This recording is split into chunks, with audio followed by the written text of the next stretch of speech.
Man minas sahabah? Sino ang mula sa mga sahaba kasamahan ng Propeta Muhammad sallallahu alaihi wasallam? Qala, ang nagsabi, as-sabru sabrani. Ang pagtitiis ay dalawang uri ng pagtitiis. Sabrun ala ma takrah.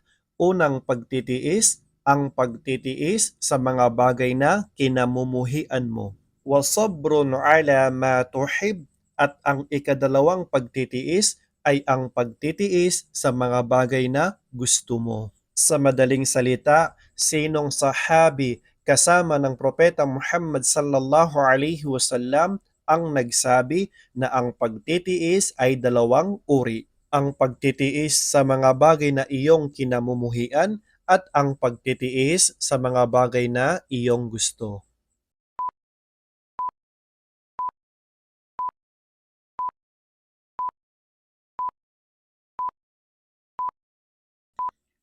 Ang tamang sagot ay Ali ibn Abi Talib radiyallahu an. Si Ali ibn Abi Talib, kinaluluguran siya ni Allah.